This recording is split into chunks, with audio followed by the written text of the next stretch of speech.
No oferecimento de pocilga.com.br está no ar mais um VaraCast. E no programa de hoje vamos ter uma mistura de cinema com RPG. Sim, vamos falar sobre o novo filme de Dungeons and Dragons chamado Honra entre Rebeldes. E quem está aqui comigo hoje é uma dupla de jogadores de RPG, posso chamar esses dois assim. Temos aqui dois especialistas na área, vamos ver se a gente vai conseguir gravar em menos de uma hora, que acho que o nível de nerdice vai ser alto, mas vamos lá, vou começar com ele, que esteve presente nos últimos VaraCasts, aí tem falado menos, tem sido mais objetivo, vamos ver se isso vai se repetir hoje. É ele, diretamente da Alemanha do futuro, o senhor Mário Bastos, dê seu olá. Alô, galera, como tá aí vocês? Muito bem, e aí, já tá vendo? Já tá aí se poupando, já tá mais objetivo. E quem está aqui de volta no VaraCast, ele, meu parceiro de podcast, diretamente do Radiola Torresmo Drops, lá do interior de Minas, de Juiz de Fora, ele, Rafael Saldanha, que escreveu o texto sobre o filme. E aí, Saldanha, seja bem-vindo. Olá, galera, e Honra entre Rebeldes é o meu... Enfim, Honra entre Ladrões, muito mais elegante, um título que faz muito mais sentido, enfim. Também acho. Sim, já temos aí a primeira fake polêmica, mas então, vamos tentar dividir sabe que aqui na Alemanha manteve Honra entre Ladrões, né? Aqui na Alemanha é Ehre und Liebe. Não teve esse negócio de rebelde também, não. Isso aí foi acho que só do Brasil, esse meu conservadorismo aí, meio babaca. As traduções aqui no Brasil sempre tem problemáticas, e isso aí daria até um tema de um VaraCast, só fica discutindo, né, traduções absurdas, e dentro do contexto eu até diria que essa não é das piores, não. Sabe que, eu vou já lançar uma braba aqui. A impressão que me dá é que o marketing brasileiro desse filme fez de tudo para ele naufragar. Deve ser uma pessoa que tem um trauma muito grande, cara. Eu não duvido não, velho. Eu não duvido não. Geralmente tem essas coisas, né? Essa sabotagem, né? Sei lá. Não duvido não. Eu não sei como é que foi aí no Brasil, mas... Acho que a bilheteria estava razoável. Não foi ruim, não. Mas, o filme teve um bom boca a boca, eu acredito, né? Tenho essa impressão, principalmente no meio do RPG.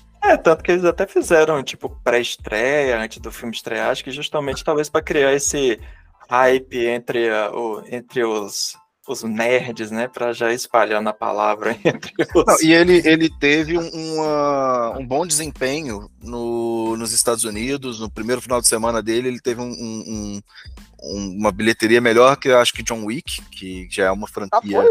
Foi? Acho que foi. E, John Wick já é uma franquia que tem um certo tarimbo. E que eu acho que já, talvez começando por onde a gente devesse terminar, mas acho que é um bom augúrio.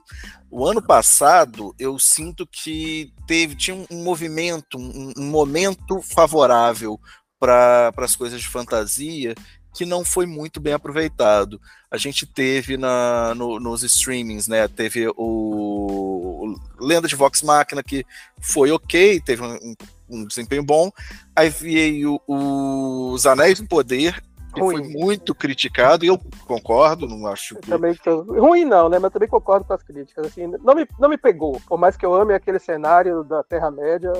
Enfim, teve o House of Dragons, que eu não achei ruim, mas também teve muita gente que não curtiu, que não era bem a pegada que eles queriam. E teve o Willow, que inclusive já foi cancelado, não vai ter uma segunda temporada. Uma pena, pra mim uma perda.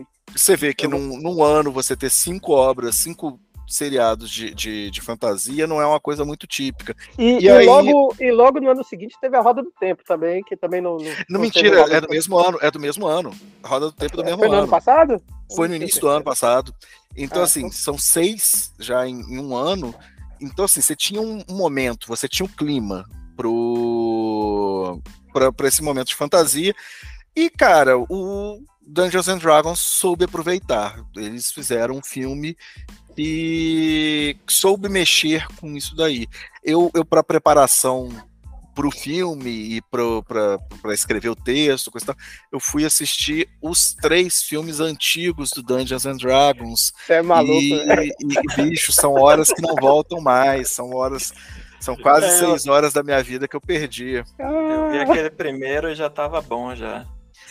Já tava bom de ruim, né? Exatamente. Na época, no cinema, pronto, já tá querendo demais revisitar aquele negócio. Nem sabia que tinham 3 filmes, eu tava comentando com o Saldanha no Twitter, não sabia nem que tinha 3 filmes, eu vi o segundo e acabou. Eu não lembro nada do segundo. O foi lançado direto pro vídeo, ele é pavoroso.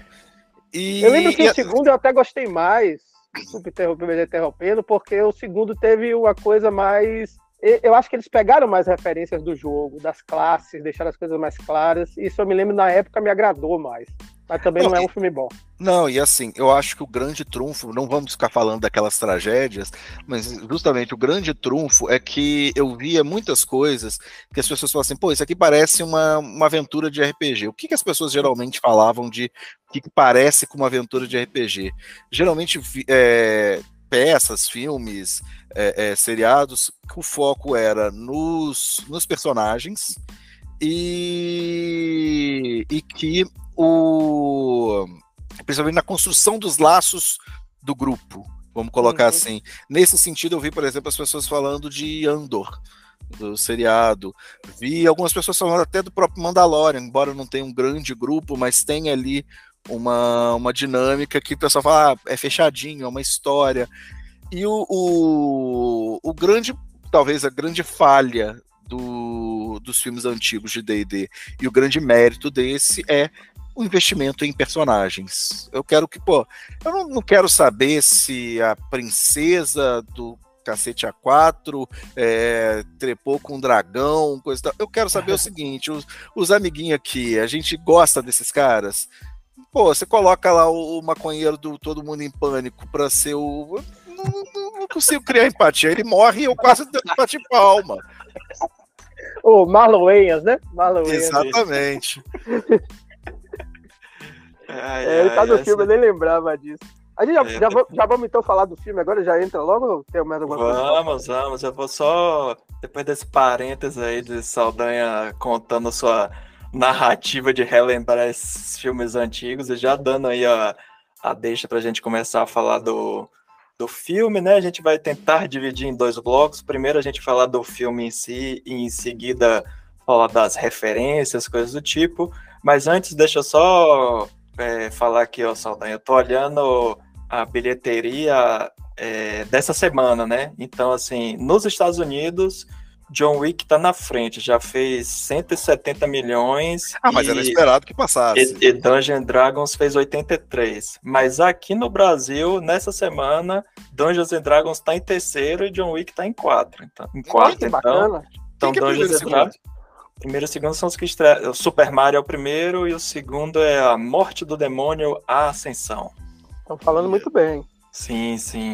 Mas então vamos lá. Como o Saldanha escreveu o texto lá para Pocilga, então eu vou começar com Mário Bastos. Nos conte aí qual foi suas impressões sobre o filme. Olha, minhas impressões sobre o filme, assim, eu não entendi ele todo, porque eu tive que assistir alemão. Aqui na Alemanha, assim, na Europa, a gente tem esse problema que dubla a porra toda, né? Isso é... Mas assim, não, falando sério, meu alemão, assim, pra ouvir ainda não é, eu me comunico, tá? Mas pra sentar pra ver um filme todo, eu não entendo ele. Perco vários detalhezinhos. Nessa, acho que eu perdi algumas referências. Eu fui até dar umas pesquisadas no YouTube depois, tal. Quando a gente desenvolver mais, eu falo isso.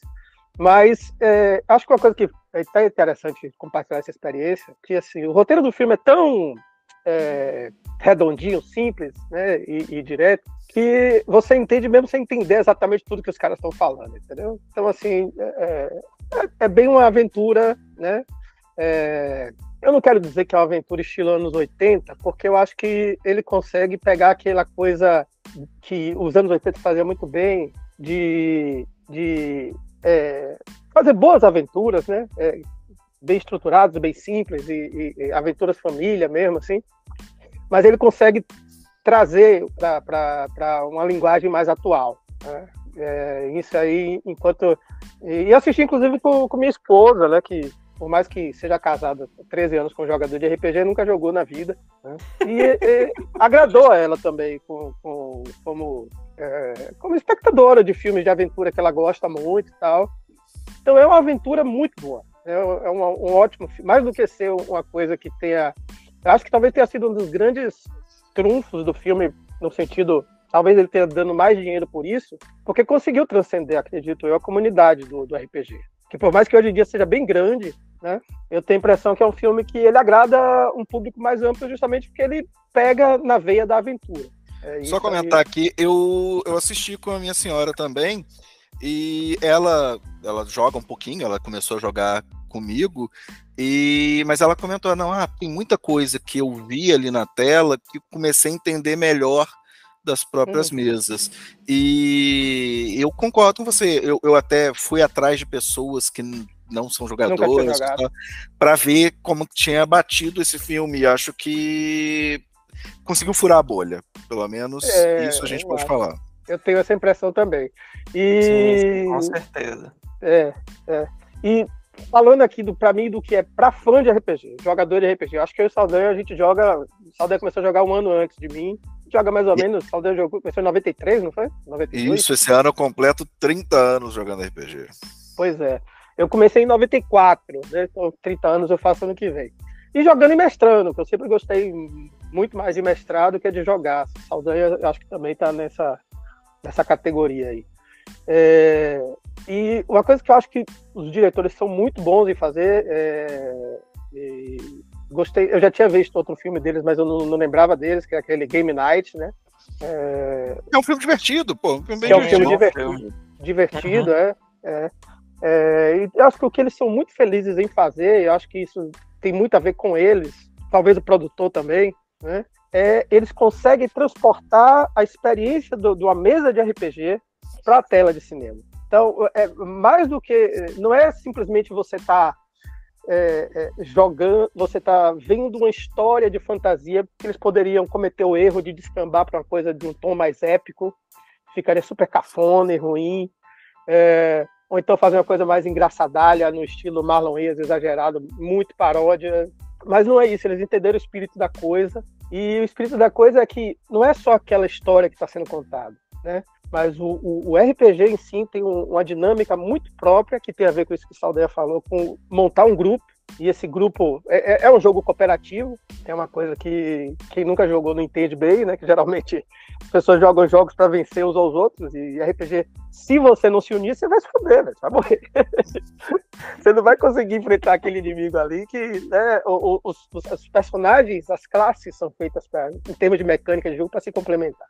Enfim, eles trazem a experiência, a diversão de uma mesa de jogo, e isso, a impressão que eu tive é que é muito mais um jogo, a impressão que eu tive foi assim, é um filme sobre uma mesa de jogadores de RPG, onde eles produzem muito bem, em vez de ser um LARP, eles produzem muito bem ali, a galera tá bem produzida, mas o personagem que tá ali, por exemplo, o personagem do Chris Pine, que é o Bardo, ele é muito mais um jogador que joga com o Bardo do que o Bardo mesmo, da história, né? Que tem uma história toda dramática e tal, é um artista, os artistas são organizações super importantes, Forgotten Realms, eles podiam ter dado um outro peso à coisa, mas aquilo ali, quando a gente cria um background de personagem, aquilo é um background, fica uma coisa de fundo, para dar um charme, uma coisa a mais. Então, eu acho que eu definiria o jogo assim, é um filme que reproduz a experiência de uma mesa de jogo de RPG, só que o que ele está mostrando para os espectadores é a história que se passa na cabeça da gente quando a gente joga. Né, Saldanha? Eu queria ouvir o que você acha. Cara, eu concordo com você. Eu acho assim que talvez isso tenha sido é muito triste ter que voltar nos filmes antigos, mas enfim.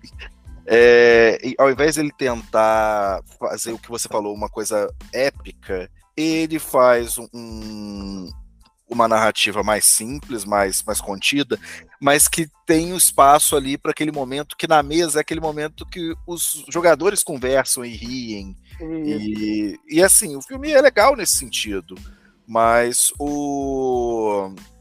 alguém falou, e eu vi algumas pessoas comentando, assim, não, mas é um Guardiões da Galáxia só que versão medieval. Eu falo, cara, tudo bem, pode ser um Guardiões da Galáxia. A diferença é que o Chris Pine me convence desde a época do Kirk. E o Chris Pratt, se ele estiver pegando fogo, eu não cuspo para correr o risco de apagar. A questão é que muito bem, já tivemos um momento Saldanha. Isso é um ponto importante. Chris Pine, o carisma do Chris Pine, não é só ele, todos os atores são tão bons, mas ele parece que deram um personagem perfeito para ele, que é um bardo, o cara, e ele fala, ele leva um filme assim com a leveza. A Rodrigues... Tem um peso muito grande a história dele. A Michelle Rodrigues nasceu para ser a Holga. Com certeza. É muito convincente no papel, mas a história do personagem principal, se separar para se contar, é uma história super triste, até como... Vai ter spoiler aqui ou não? A gente vai dar spoiler aqui do filme ou não? Claro, né? Óbvio. Até como... super óbvio, né? A gente já tenho certeza que aquela pedra foi cantada de que ele ia usar o item para ressuscitar a Olga. Na hora que aparece ela com a facada, ela vai usar o item. Não, na verdade, eu só ia comentar isso mais pra frente, mas esse momento aí, na verdade, eu tinha achado que quando o personagem lá do Hugh Grant ia dar o tiro, eu pensei que ele ia acertar o Chris Pine, e aí eles iam usar no Chris Pine. Aí como não deu certo, eu falei, bom, se eles não usaram agora, podem usar depois, mas enfim, eu já tava esperando essa aqui, não ia dar para ressuscitar a mulher dele, que, enfim, não faria sentido dentro do negócio. É aquela coisa, né? Poderia... isso é interessante, porque a história tem um peso, tem um drama ali de um pai tentando recuperar a filha, mas tudo isso é passado com grande leveza. Tem essas duas camadas. Eu achei isso muito interessante no filme, como eles conseguem fazer isso bem. O filme continua dinâmico, continua divertido. Outra coisa que é muito típica de jogos de RPG, e isso valoriza muito o personagem de Chris Pine, e quando você vê o trailer, eu pelo menos não tinha sacado isso, e transforma isso numa piada no filme, mas isso na verdade é uma parte fundamental da estrutura de um jogo de RPG, e funciona porque é Chris Pine, que é a coisa dos planos dar errado. Isso é muito legal, porque isso é muito jogo de RPG. Os caras fazem o plano... fazer a piada, né? Então você não é bom em fazer planos porque seus planos não dão certo, pô. Mas isso é muito jogo de RPG, entendeu? Eu tenho certeza que o Saldanha deve ter pensado a mesma coisa, porque você vai, planeja tudo e pá, dá uma merda, a porcentagem do dado faz com que o espelho caia, alguém tira uma falha crítica. Eu vou só abrir um parêntese aqui, que a gente já jogou a pauta no lixo, já tá fazendo já a mistura da adaptação, então segue aí que... É sua não primeira vai vez? Não vai adiantar vez aqui, Ramon? Não vai adiantar tentar separar, porque é interdisciplinar. Não dá pra deixar o RPG de lado, vamos lá. Mas é isso que é interessante, você vê que algumas qualidades do filme ficam mais evidentes quando a gente entende como eles conseguiram reproduzir uma série de coisas da mecânica do jogo sem ser chato. Fala, Saldanha, você. Não, mas eu ia comentar que eu concordo, isso algumas dinâmicas. Eu ia tentar voltar para a pauta. O Ramon está aqui me recriminando, eu estava justamente tentando salvar a pauta aqui.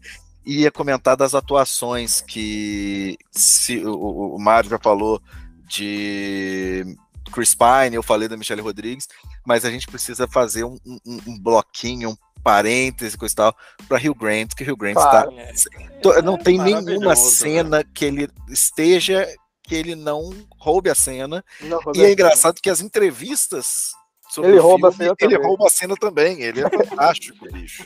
A primeira, vou fazer uma crítica ao filme, que tinha que ter mais Hugh Grant no filme, tem pouco. Tinha que ter mais. Mas não deve ter dado... Não, mas aí também ia desequilibrar demais também o negócio. Mas achei bom que Hugh Grant não morreu no filme. Também achei bom.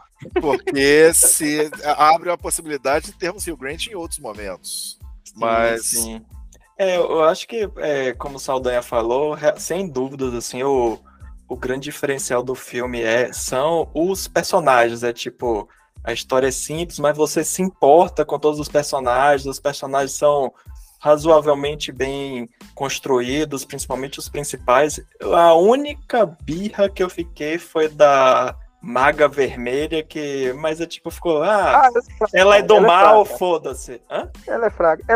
Ela não sei se é atriz, acho que as duas coisas, a atriz e o personagem. Eu não achei que foi problema da atriz, né? Eu acho que é do personagem mesmo, assim. Ela não tem tempo de apresentar, assim, pra que ela serve. É tipo assim, pra quem... Aí, tanto que quando eu fui assistir, eu filme no cinema, aí eu tava junto com um amigo meu, Leandro, que é também jogador de RPG, aí eu perguntei, cara, na ficha do personagem dela, tipo, no jogo, ela não serve pra nada, porque, tipo, no filme a galera ligou, foda-se, assim, todos os personagens têm um mínimozinho de história. Ela é tipo, ela é a malvada e foda-se, ela é a maga vermelha e acabou. Eu falei, tá bom, deixa Mas então, talvez aí seja, concordo contigo, mas a falha de quando você tem um cenário muito grande que você precisa apresentar, que é, assim, os magos vermelhos digitais são realmente alguns dos vilões, e aquela apresentação do plano que fala lá do cara, é o que deu para fazer da apresentação do que é o negócio. Não é a coisa que eu mais gosto, não é o jeito que eu faria, mas me satisfez para aquele momento ali. Eu só...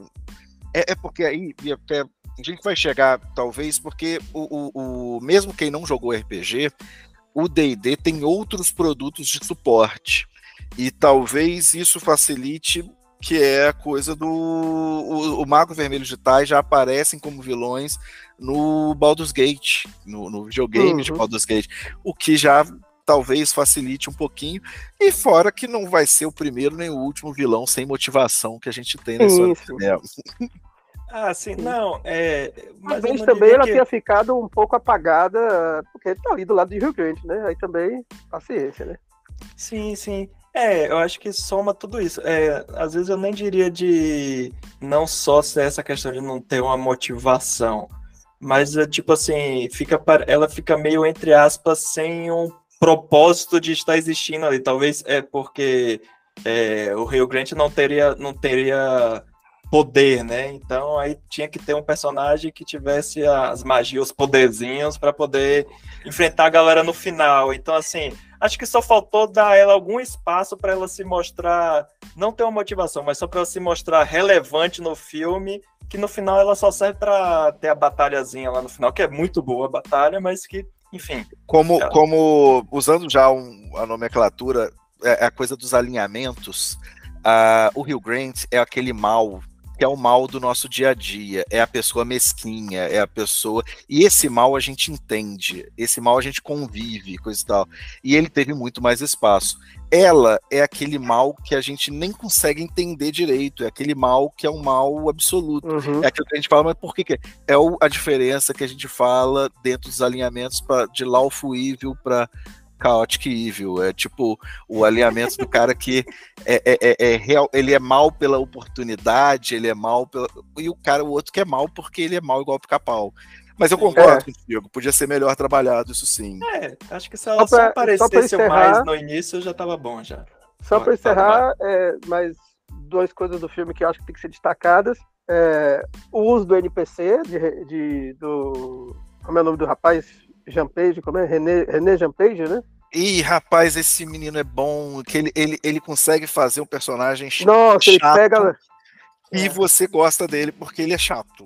E ele pega a essência. Ele joga RPG, eu tenho certeza, porque o cara tem que entender o que é um paladino, ou então ele é um excelente ator. Vou fazer aqui o clichê do paladino divertido, e ficou super divertido mesmo. Palmas pra ele e pra como eles usam o NPC. Eu tava vendo comentários, quando ele vai indo embora, ele sai andando em linha reta. É muito bom, bicho. Essa piada é genial. Mas tá tem tendo uma pedra aí, não sei e o que. Ele foda-se, ele passa por cima da pedra. Não quer nem ele saber. passa por cima da pedra. E outra coisa que eu acho que é um ponto super positivo do filme é o uso de animatrônicos, né? Que a gente vê tão pouco hoje em dia. Cara, que deu toda eu acho beleza. Que tem acertos muito grandes e alguns a gente não sabe, né? Porque, por exemplo, eu acho tem a piada, o nome do Jasper, como é que é o Homem-Pássaro lá, o Aroca? Sim, Jonathan. Esse é muito bom, porque ele tem expressões, coisa e tal.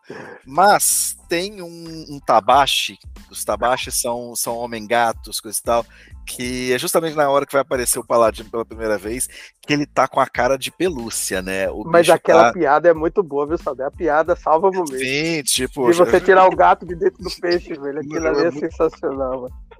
Sensacional, velho. O humor realmente assim é o grande trunfo outro grande trunfo do filme, e eu acho que até que eu vi muitos trailers do filme involuntariamente, não porque eu queria, mas tipo, eu fui no cinema e toda vez que eu ia no cinema passava um trailer diferente, aí eu até ficava, porra, outra cena, caralho, vai estrear o filme, e eu já vou ter assistido tudo, mas eu, assim, apesar desse excesso de trailers entregar muitas piadas, ainda assim as piadas funcionam dentro do filme. Tem um negócio, acho que Leonel comentou que, tipo, ele viu um trailer que no trailer já mostra que aparece os bonecos lá do Caverna do Dragão. Eu falei, caralho, não é possível que os caras entregaram isso no trailer. Foi o último clipe.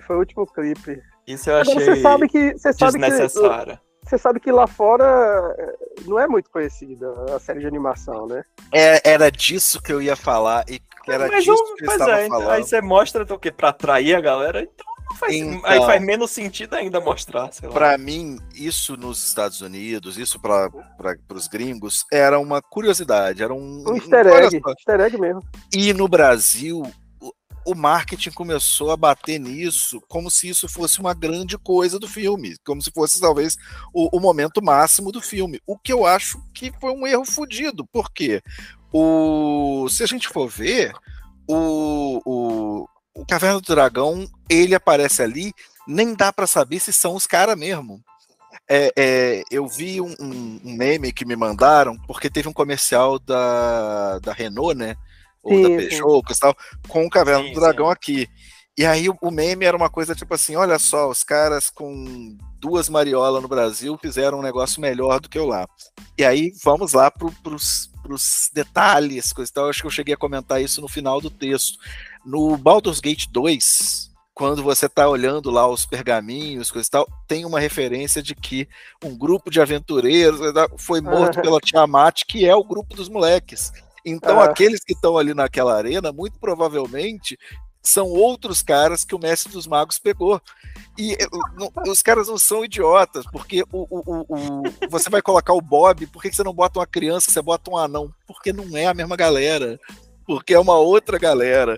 E aí, assim, isso fica uma coisa, é o easter egg do easter egg lá fora. Mas como o marketing brasileiro deu o foco todo para isso, parece que é erro. Parece que os caras do filme vacilaram, coisa e tal. E aí eu fui vendo que, assim, no Brasil as pessoas estão vendendo o filme como se fosse o filme do Caverna do Dragão. Mesmo não tendo título, mas você vê até a própria a marca do inominável marido da Angélica lançou agora uma coleção Caverna do Dragão na esteira do filme, que não tem nada a ver com o negócio. Então, assim, é uma forçação de barra para tentar vender em cima de uma nostalgia, porque eu entendo, a gente não tem a nostalgia dos anos 80 do RPG como algo popular, como mostra lá no Stranger Things. A gente tá, tipo, o RPG para a grande maioria das pessoas é uma coisa nova, mas forçar essa relação, essa coisa quase umbilical com o Caverna do Dragão é um vacilo, é um vacilaço. Sim, mas é isso. Eu acho que eu não diria que foi um erro, não. Eu acho que esses trailers, eles tentam achar um equilíbrio entre a galera que não quer saber nada e a galera que já quer assistir o filme meio que sabendo tudo, porque esses grandes filmes de Hollywood, às vezes a galera entrega uns negócios depois acho que é o Exterminador do Futuro Salvação, que no trailer revela a maior reviravolta do filme. Eu falei, porra, galera, depois disso nada mais vai ser um erro na hora de você divulgar um filme. Mas é isso, apesar de todos esses os trailers entregarem muita coisa, algo que eu achei muito bom é que, mesmo mostrando as cenas, a história do filme, eu me surpreendi pela história, porque pelo trailer não dava para entender nada do que seria a história. Mais do que isso, o trailer engana. O trailer, sim, a ordem que eles colocam as coisas, isso. Eu pensei que era uma coisa completamente diferente. Isso é um fato muito positivo. E aí, o filme faz com que o filme funcione tanto para quem nunca assistiu, né? Ou quem nunca jogou, e tem todos esses easter eggs, né? A gente já falou de alguns, né? Acho que foi difícil separar aí esse ponto de vista de jogador de RPG, mas então vamos nos aprofundar nisso agora. A Saldanha já citou algumas coisas lá no texto dele, e você, Mário, assim, desses easter eggs, o que é que você achou, assim, de mais interessante, assim, ou dessas coisas, assim, mais absurdas que você não esperava? Meu Deus, botaram tal coisa, por que tem isso? Mas você achou genial. Assim, como eu falei antes da gente começar, esse Saldanha acho que está muito mais familiarizado com o cenário de... Primeiro, falar para quem não conhece que a história se passa em um dos muitos mundos de D&D. D&D tem vários mundos, né? Tem até, hoje em dia, o multiverso está em moda, tem até o seu, de certo modo, multiverso, né? E o mais famoso, sem dúvida, é Forgotten Realms, como o Saldanha já citou aí, tem vários jogos de videogame, Baldur's Gate, né, e tudo mais. Neverwinter Nights, que se passa nessa cidade, que é a mesma cidade do filme Neverwinter, né? Então tá lá em Forgotten Realms, acho que o Saldanha conhece isso muito mais que eu. Mas, assim, coisas que eu vi, bati o olho, e como eu falei, vi alemão, tinha as coisas que eu não pesquei na hora, mas que eu vi na hora, que foi de ser um cofre de Mordecai, que é um grande encantador, conhecido, né? Digamos, não dá para chamar bem de personagem, é um personagem, né? É um grande encantador, um grande mago digamos, da mitologia de D&D, né? De Fire, um personagem famoso. E eu fiquei muito surpreso com um personagem que eu acho meio chato, que é Elminster, mas a forma com que eles colocaram o Elminster no filme. Eu ia comentar isso, mas é só uma coisa, um detalhe: Mordecai não é de Forgotten. Mordecai não é de Forgotten, né? Ele é um personagem de Greyhawk, só que Olha a carteirada aí. Só que o Mordecai, como você disse, ele já seria uma criatura do multiverso, ele já seria uma figura que estaria transcendendo, e as pessoas já conhecem, não o Mordecai, mas conhecem os feitiços do Mordecai em Forgotten. Por isso que quando o feiticeiro ouve falando que é a trava mística de Mordecai, ele fala, aí, fudeu, não tem o que fazer. Mas o Elminster, eu ia comentar isso, e uma coisa que me surpreendeu positivamente, pelo menos até o momento, é que a comunidade de RPG está longe de ser um lugar livre das pressões do mundo social daí para fora, e que tem uma galera muito chata, muito igual o quadrinho, acabaram com a minha infância, coisa e tal. E aí o filme, a primeira coisa que eu entendo, e eu vou dar spoiler mesmo, mas o Mário tava cheio de dedos aí, mas é que Elminster, nos livros, quadrinhos clássicos do D&D, é um personagem branco. E ele é apresentado como uma pessoa preta. E, cara, até agora eu não vi nenhuma unidade de pessoa rasgando a tanga na internet reclamando disso.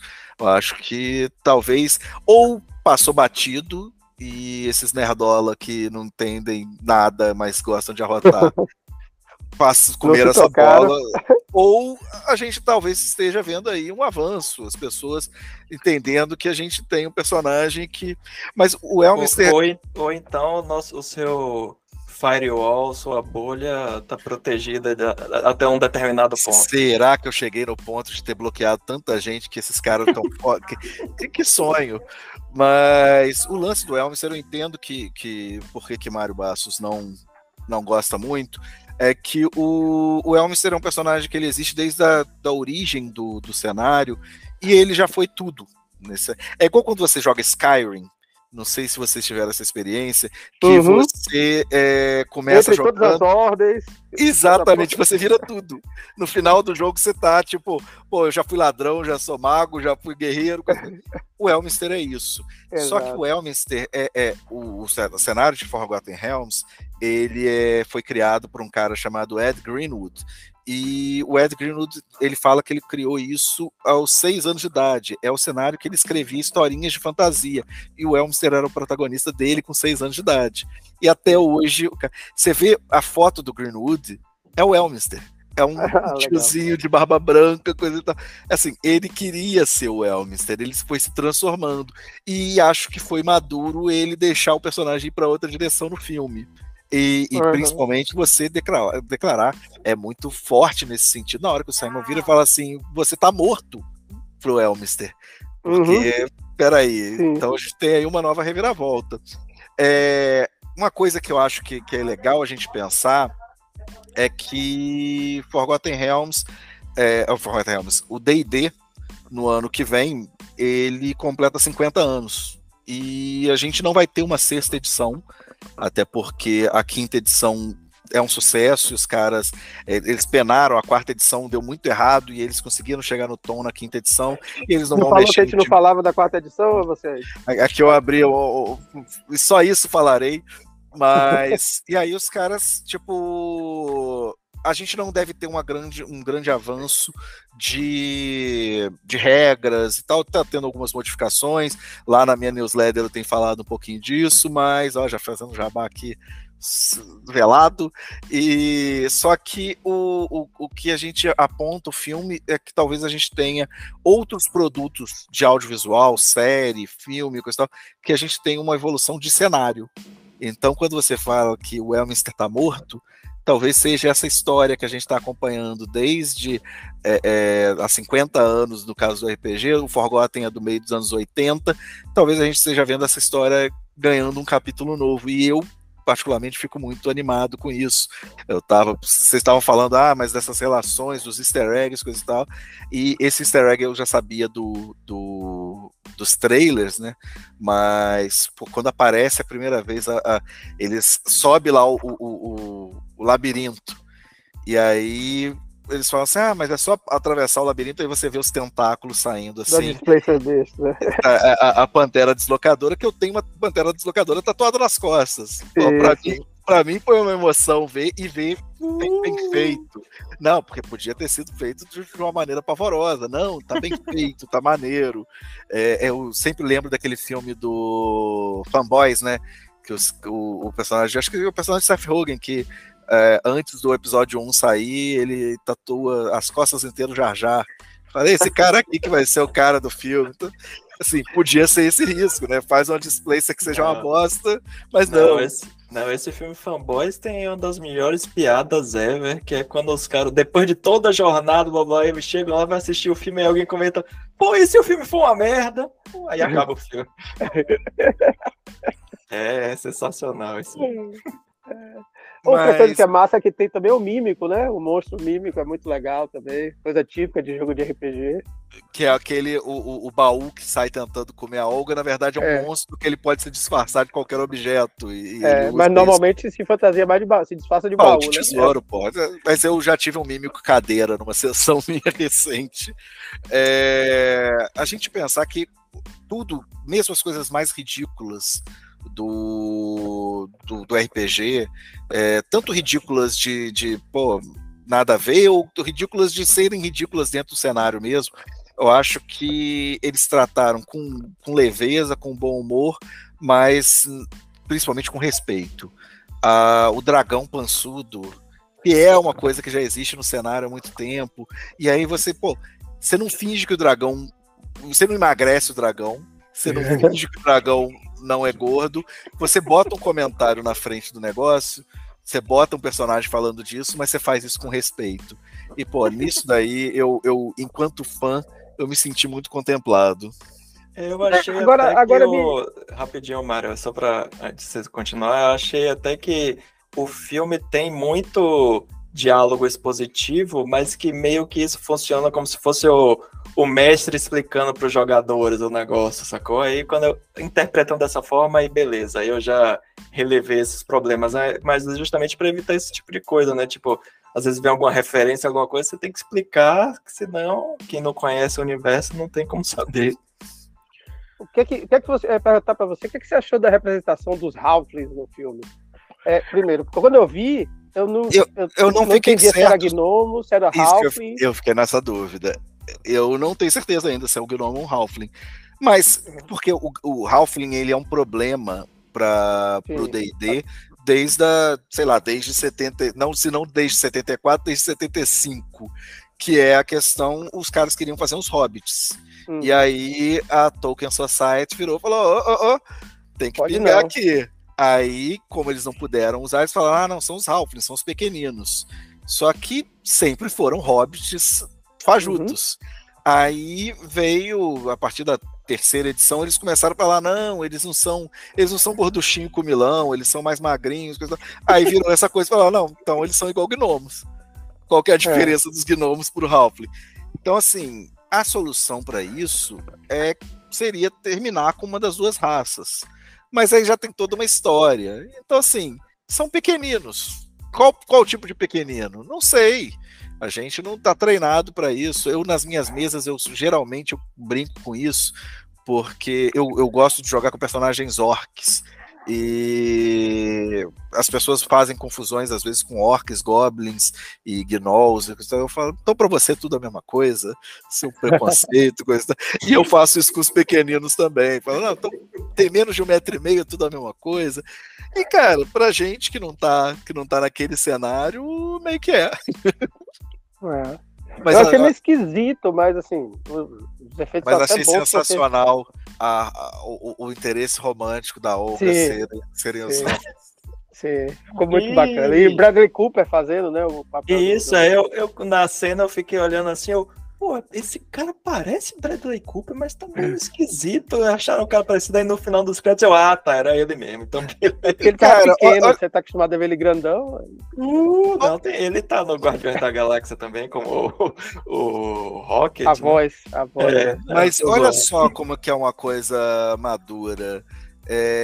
A gente tem ali um relacionamento desfeito, onde o personagem que desfez e que quebrou o coração da heroína não é um filho da puta. Pelo contrário, ele é um cara... E, pô, eu vi ali uma maturidade no término daquele relacionamento. Guardou o bag of hold da mulher, né, velho? Guardou. Qual é o cara? Qual é o ex que guarda o bag of hold, velho? Não é qualquer um. Então a gente pensar que é um filme que tem suas camadas. Eu assisti 2 vezes. Quando for parar nos streamings, eu vou assistir mais vezes. Mas eu tinha muito medo de passar vergonha com esse filme, como com as experiências anteriores. E, pô, não. É um filme que eu continuo recomendando para as pessoas. Sim, eu também fui assistir criando zero expectativas, apesar dos trailers terem... acho que o Leonel também comentou isso, que em todo trailer eu dei risada de pelo menos uma cena. Eu falei, então você juntando todas as cenas já dá um filme bom. Então, o fato dele surpreender, né? Às vezes vem essa expectativa ainda mais comparado com o que foi feito antes, de vai ser uma porcaria, blá blá blá. E assistindo os trailers, assim, eu não me convenci, eu ainda ficava com o pé atrás, assim, pode ser bom, mas pode não ir por um bom caminho, e realmente, no final das contas, o negócio surpreende e é bem divertido. Então, vamos aí vamos conseguir fechar em menos de 1 hora, vamos lá para as considerações finais. Então, conte aí o saldo. Saldanha já deu lá, vamos brincar aqui de Radiola Torresmo, né? Saldanha já deu lá 4 bacons no texto dele, e quando você assistiu a segunda vez, continua 4 bacons ou a nota variou aí? Não, segue sendo 4 bacons. Ele é um disco. É o costume. Mas é um filme que pô, ele tem o seu apelo, e todo filme tem seu público-alvo. Eu sou o público-alvo dos caras, então eu só consigo avaliar da minha perspectiva. Muito bem, e você, Mário, com as suas conclusões? Eu acho que sempre a gente tem que julgar a obra dentro do que ela se propõe a fazer, entendeu? Eu acho que eles são muito bem sucedidos dentro do que eles se propõem, conseguem honrar muito bem toda uma tradição aí de 50 anos, como o Saldanha bem falou, de uma série de coisas, de detalhezinhos. E, como a gente já disse, também é um filme competente, que fura a bolha, que não funciona para quem joga RPG e para quem não joga RPG. Né? Poderia ser melhor, né? Mas acho que 4 bacons é uma nota honesta para ele. E sabe o que é uma coisa que eu queria ver?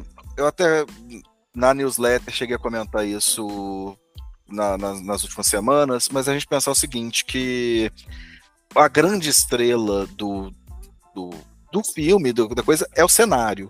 A gente tem os personagens que funcionam muito bem, mas eu queria ver um outro filme, eu quero que, sei lá, em 2025, acho que saia um filme novo sobre D&D, mas não necessariamente que saia um filme novo sobre esse grupo de personagens. Sim. Pô, aproveita o que já foi feito ali e joga outro grupo, outra dinâmica, outra... E aí você consegue fazer uma coisa que em algum momento foi tentado isso com os filmes da Marvel, mais até com os filmes mas tipo, fazer uma coisa, ok, a gente tá dentro desse universo, mas esse filme aqui é um filme de espionagem. Tipo, Isso. o Guerra Civil.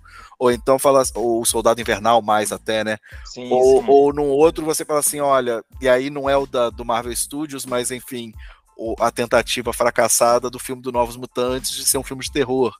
Então eu falo assim, olha, eu posso fazer aqui dentro desse cenário, eu posso fazer um filme mais tenso, um filme de terror, ou posso fazer um filme mais leve, fazer uma galhofa.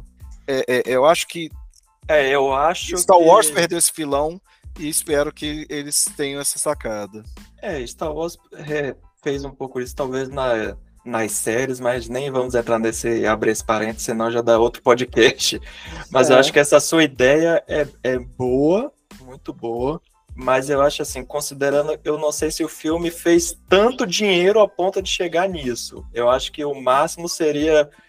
fez o dinheiro a ponto de, se a gente juntar essa galera de novo, a gente consegue chamar as pessoas com esses atores que elas já conhecem. Eu acho que talvez se fizer um segundo filme e aí o negócio continue fazendo sucesso, aí vire tipo um John Wick, que começou com alguma coisa pequena, foi crescendo, aí agora acabou e supostamente vai ter 500 spin-offs. Acho que se ele conseguir crescer gradativamente a ponto de fazer mais dinheiro e o negócio começar a se expandir, eu acho que aí pode, assim, virar série de TV, pode fazer qualquer coisa. Eu acho que funcionava melhor nos streamings do que no cinema. Eu acho que é mais tranquilo, uma maneira de você trabalhar do que... Cara, eu não sei se formato de cinema, do jeito que a gente cresceu, ainda é interessante, mas enfim, isso já é outro podcast, e aí eu já até respondo aqui só pra gente encerrar que, tipo, a bolha dos streams tá focando, né? Porque, assim, é um modelo que também não é sustentável, porque você não consegue ganhar tanto dinheiro quanto... Nem que seja até algo que virou nicho, mas que, tipo, vender o filme em DVD, Blu-ray, o cinema ainda dá mais dinheiro. Tanto que você vê que a Warner agora mudou de ideia e diz que não vai mais lançar filme direto no stream, que vai ser sempre lançado... Eles vão fazer sempre os filmes pensando no cinema. Então, eu acho que, assim... Não, mas isso, a Warner tem uma coisa de uma resposta rápida da coisa. Mas longo prazo, será que... Eu vejo, não sei se, por mais uma vez, é a bolha, mas eu vejo o interesse das gerações mais novas diminuído com o cinema.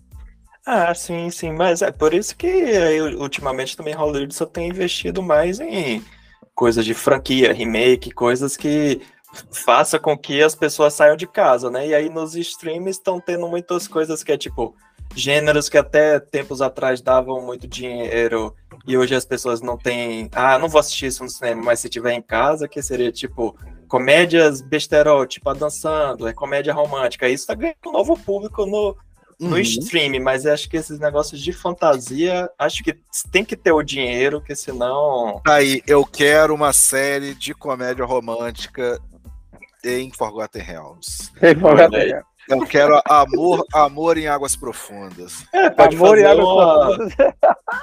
fazer uma série antológica de Dungeons and Dragons, que aí cada episódio seria uma dessas ideias que você falou. Um episódio é uma comédia romântica, outro episódio é um negócio mais tenso. Faz uma coisa tipo Visions de Star Wars, entendeu? Dava pra várias pessoas. Que bom, né? Pelo amor de Deus. Mas aí Visions, só se foi em animação, aí acho que a animação seria mais viável. Funcionava bem. Eu acho que, pra mim, pra que o filme eu não daria 5 do filme? Acho que tem a ver com a coisa da vilã ser um pouco genérica. Acho que isso é um erro também que já era esperado, eles quiseram mostrar muita coisa do cenário. Eu acho que se você pega e foca uma história, sem precisar ficar mostrando muito, aqui eu vou passar por tal lugar, tal lugar, foca, faz uma história pequena, naquele cenário que já é grande, e deixa de easter egg, de coisa de produção, de figurino e coisa do gênero, essas coisas. Eu acho que ainda assim eles resistiram muito à tentação. Resistiram bastante. Podia ser bem pior. Podia ser bem pior, sem dúvida. Eu acho que também se fosse mais enxuto, talvez aí também não atraísse as pessoas. Por isso que eu acho que eles acharam. Né? É que quando se você já tivesse a certeza que você ia ter dinheiro para fazer outro, você podia pensar dessa forma. Mas como você não sabe se vai ter um segundo, então é melhor você fazer um meio termo de tudo que você quer, que é mais garantido. Então é isso. Faltou a minha nota, que também é 4 bacons. Olha só, chegamos os 3 com a mesma nota. Quem diria um consenso aqui entre... Mas só Dungeons and Dragons. E olha que eu sou o peixe fora d'água aqui, que não sou jogador de RPG, que já joguei, mas não mas jogo. Já jogou, né? Sim, já joguei. Já joguei GURPS, lobisomem, vampiro, mas isso não durou nem um ano, que eu enchi o saco. Mas enfim, isso também já daria outro programa só sobre experiências positivas e negativas aí de RPG, fica aí a dica. Então é isso, vamos fechar aí, acho que vai dar menos de 1 hora. Para quem duvidou aí, conseguimos fechar. Mário tentou puxar mais um pouquinho de pauta, mas vamos encerrar, porque senão se puxar a gente vai ficar aqui até amanhã. Então é isso, galera. Até o próximo programa. Tchau. Até. Tchau. Grande abraço, gente. Tchau, tchau.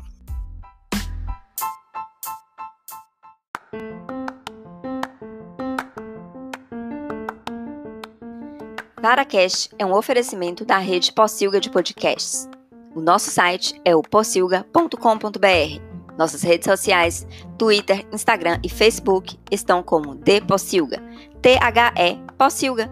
Nosso e-mail é o contato@pocilga.com.br.